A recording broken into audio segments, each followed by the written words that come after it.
Now let's see how you go about bringing in a vector-based illustration as a smart object. This also works, incidentally, for camera raw images. I'm going to go up to the File menu, and I'm going to choose the New command to create a new image. Just going to accept the default settings here. And now I'm going to go up to the File command, and I'm going to choose Place. Now, in the old days, the Place command was just a way of introducing an external file into an image composition. There wasn't anything really very special about it. Now there is. Now the Place command, when possible, automatically generates a smart object. So I'm going to go ahead and choose the Place command, and I'm going to get this illustration right here called guitar.ai, and I'm going to accept that. I'm going to see this Place PDF dialog box here, which would allow me to specify the page of a PDF file that I want to import. This happens to be a single page, so I'll click OK in order to accept it. It comes in just like in the old days, inside of a bounding box. I get an opportunity to scale it or to rotate it, what have you. And in the old days, you used to have one opportunity to get this right, basically, before you went from the non-destructive world, which we're in right now, into the destructive world. So I'm just going to go ahead and press the Enter key in order to accept that change. So as I say, in the old days, after this point right here, any transformation I were to apply would be a destructive transformation. Now it's not. Now I could double-click on that guitar layer. Notice that it's come in as a layer called guitar, and it is a smart object automatically. If I were to double-click on that item, I could make some changes to this illustration inside Illustrator. Then I would go back into Photoshop, and Photoshop would automatically update the changes. Wonderful thing, that.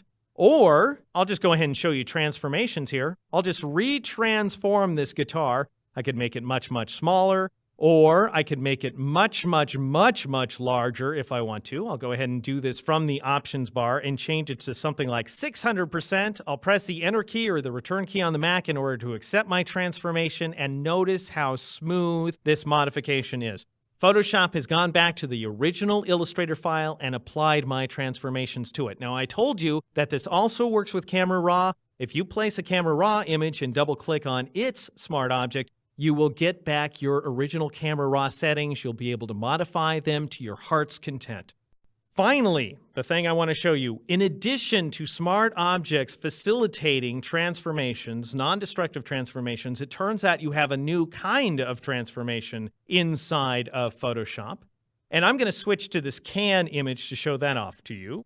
Now, what I'm going to do with this can art is I'm going to take a label that I've created on a separate layer, and I'm going to wrap it around the can. And I'm going to do that using the new image warp feature. Now, basically, the deal with image warp is that it is a true envelope-style distortion with a bunch of warp presets built in. Let me show you how it works.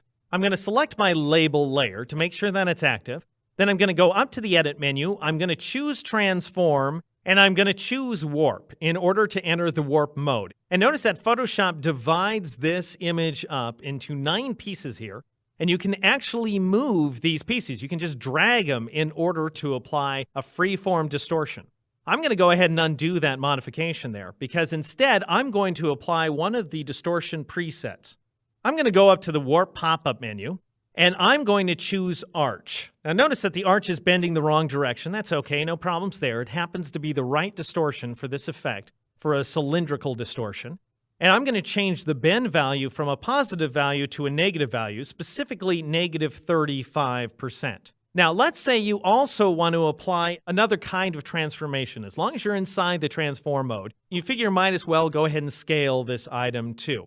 This happens to be a smart object, so it's a non-destructive transformation, so I don't have to apply things in a single transformation session, but I just want to show you how it works here. If I were to click on the check mark, that would exit the transform mode. So it would take me all the way out of the transform mode, and I'd have to press Control-T or Command-T to re-enter it. If I just want to leave the warp mode here, I would just turn off this little warp icon. That takes me back to the standard transformation mode where I can apply traditional transformations. For example, I could go ahead, I'm alt-dragging, by the way, this corner handle in order to scale this layer with respect to its center. So I could do that if I like. I'll go ahead and scale this a little taller as well. Once I'm done, I'll go ahead and press the Enter key on the PC here or the Return key on the Mac in order to accept my transformation. Now, as I say, this is a smart object. I want to mask it to the can in a couple of ways. First of all, I want to create a clipping mask, what used to be in the way old days called a clipping group, and you used to actually press Control-G in order to access this function. Now you have to choose the Create Clipping Mask command, or I can just Option-click on this little horizontal line in order to clip this label to the can. I need a little extra clipping, though, because notice here at the bottom of the can, I still can see my artwork, and I shouldn't be seeing it there. I'll go to the Channels palette. I've created a mask in advance for myself, so I'll just go ahead and load that as a selection. Then I'm going to go back to the Layers palette, and I'm going to convert this selection outline to a layer mask. And we now have the label fitting inside the can. Now, this label's a little low on the can still, so I'm just going to go ahead and Control-drag it up just a wee bit right there. And I'm assured that this label is aligning to the can because of my Smart Guides feature. Finally, I'm going to set this smart object to the multiply blend mode. So you see how versatile smart objects are inside of Photoshop CS2. They respond to all the old stuff like layer masks, blend modes, and so on. And we end up getting this finished version of this illustration. I'll go ahead and tab away my palettes, fill the screen with this finished can art that is only possible by virtue of smart objects and image warping inside of Photoshop CS2. We have only touched briefly on the amazing power inside vanishing point, smart objects, and of course image warp. To learn more about these fascinating, amazingly powerful functions, please take time to check out our complete series, Total Training for Adobe Photoshop CS2.